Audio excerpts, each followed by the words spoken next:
여러분 안녕하십니까? 오늘 2021년 4월 17일 하나님께서 주시는 생명의 말씀은 출애굽기 6장 2절에서 13절까지입니다. 제가 앞부분을 봉독하겠습니다. 하나님이 모세에게 말씀하여 이르시되 나는 여호와이니라. 내가 아브라함과 이삭과 야곱에게 전능의 하나님으로 나타났으나 나의 이름을 여호와로는 그들에게 알리지 아니하였고 가나안 땅 곧 그들이 고려하는 땅을 그들에게 주기로 그들과 언약하였더니 이제 애굽 사람이 종으로 삼은 이스라엘 자손의 신음소리를 듣고 나의 언약을 기억하노라.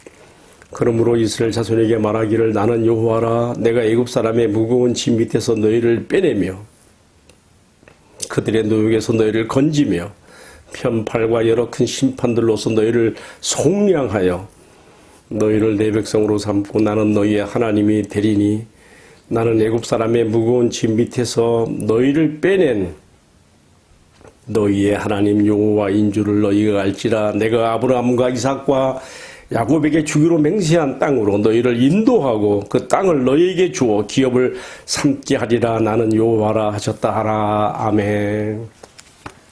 여러분, 오늘의 말씀은 하나님의 보내심을 받아 바로의 궁에 들어가서 이스라엘을 해방시키려 했던 모세의 그 첫 대결이 좌절되고 또 그로 인해서 백성들이 더 큰 노역으로 내몰리며 또 이로 인해서 백성들에게 또 패장들에게 원망을 듣게 된 모세가 매우 낙심하고 영적으로 침체되고 사명감마저 상실된 그런 상황에서 하나님께서 찾아와서 주시는 말씀입니다.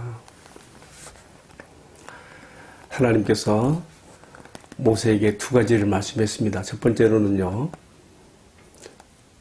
출애굽기 3장에서 호렙산 꺼지지 않는 가시떨기나무 앞에서 주셨던 그 이름으로 다시 나타나셔서 나는 여호와라. 나는 스스로 있는 자다. 내가 아브라함과 이삭과 야곱에게는 전능한 하나님으로 나타냈지만은 여호와로 나타내지 않았다. 그럼 내가 지금 여호와 이름으로 지금 너에게 나타나는 것이라고 말씀하셨습니다. 출애굽과 관련해서 여호와라는 이름으로 나타나신 것. 그것이 우리가 오늘 생각해 볼 묵상의 주제가 됩니다. 또 한 가지는요, 1차 바로와의 도전에서 실패하고 낙심되어요. 또 백성들이 더 큰 고통을 받고 원망을 들어서 영적으로 상실된 침체된 모세에게 하나님께서 다시금 재충전으로 그의 영성을 회복시키시며 사명감을 주시고 있는 이런 말씀입니다. 이 큰 두 가지 주제의 흐름 가운데서 이제 말씀을 전합니다. 먼저요, 하나님께서 자신의 이름을 여호와로 나타내시면서 내가 왜 아브라함과 이삭과 야곱의 후손인 이스라엘의 출애굽을 위해서 이렇게 내가 나서야 하는지에 대해서 설명을 하시는 겁니다. 5가지가 나와요. 첫 번째로는 내가 그들의 조상과 맺은 언약 때문에 내가 이 언약의 매인자가 되어서 지금 내가 이렇게 나서고 있는 것이다. 두 번째로는요, 이 언약의 자손들인 이스라엘이 애굽 사람들의 심한 노역 가운데 고통받고 있으니 내가 더 볼 수 없어서 그들을 그 무거운 짐에서 빼내기 위하여 내가 이렇게 나서는 것이며, 이어서 세 번째는 내가 그들에게 조상들에게 약속하신 그 땅으로 그들에게 올라가게 해서 그들에게 기업으로 주고, 그다음에 또 뭐가 있습니까? 나는 그들의 하나님이 되고 그들은 내 백성이 되게 하는 국가적 탄생을 위해서 내가 이렇게 하는 것이다 말씀하고 있습니다. 그러니까 하나님께서는요, 아브라함과 이삭과 야곱의 후손 이스라엘이 애굽에서 지금 400년간을 지내고 있는 이 시점에서 이 백성을 꼭 출애굽시켜서 조상들에게 약속했던 본래의 땅으로 올려보내는 데에 아주 하나님의 모든 것을 여기에 걸고 있는 것을 볼 수가 있습니다. 이렇게 하시는 데에는요, 믿음의 족장들과 맺은 언약에 대한 이행뿐만 아니라 더 나가서는요, 바로 이렇게 탄생되는 이스라엘이라는 나라가 장차 인간 세상에 인간의 구원을 위한 하나님의 계시의 전달 국가로서 사용돼야 되기 때문에 하나님께서 지금 큰 청사진을 가지시고 이 출애굽을 진행시키는 것이라고 우리가 이해할 수가 있습니다. 자, 그러면요, 이제 오늘 말씀에서요, 첫 번째로 하나님께서 모세에게 자신을 여호와로 나타내셨어요. 아브라함과 이삭과 야곱에게는 이렇게 하지 않았다 그랬어요. 그들에게는 내가 엘샤다이, 전능하신 하나님으로만 나타냈다 그랬어요. 근데 사실요, 그런데 성경에 보게 되면요, 창세기 13장 4절에 아브라함이 여호와 하나님께 제사 드릴 때에 여호와 하나님 이름을 부른 것이 나와요. 또 창세기 또 26장 또 이삭이 하나님께 번제를 드릴 때에도 이 이름을 사용해요. 그럼 그들이 여호와 이름을 몰랐던 것은 아니고요. 제 생각에는요, 공식적으로 하나님께서 이 이름을 사용하시고 드러내시는 데는 이스라엘의 출애굽과 관련해서 이렇게 하고 계신다는 것을 생각해 보게 됩니다. 그럼 왜 이렇게 하셨는가? 왜 아브라함과 이삭과 야곱에게는 여호와로서가 아니고 엘샤다이, 전능하신 하나님으로 하셨는가? 그들에게는 이 언약을 맺으실 때에 이 언약의 하나님으로서의 전능하신 하나님 엘샤다이로 표현했다면은 지금 이제 그 언약한 것을 성취시키고 이루는 그러한 과정으로서 출애굽과 관련해서 여호와라는 이름을 사용하심으로써 하나님께서 능히 이 모든 것들의 성취자이신 것을, 이유와 원인과 목적이 되고 성취하시는 분인 것을 여호와라는 이름 속에 담고 있다고 생각할 수가 있겠습니다. 사실 본래 여호와라는 이름의 뜻이 무엇입니까?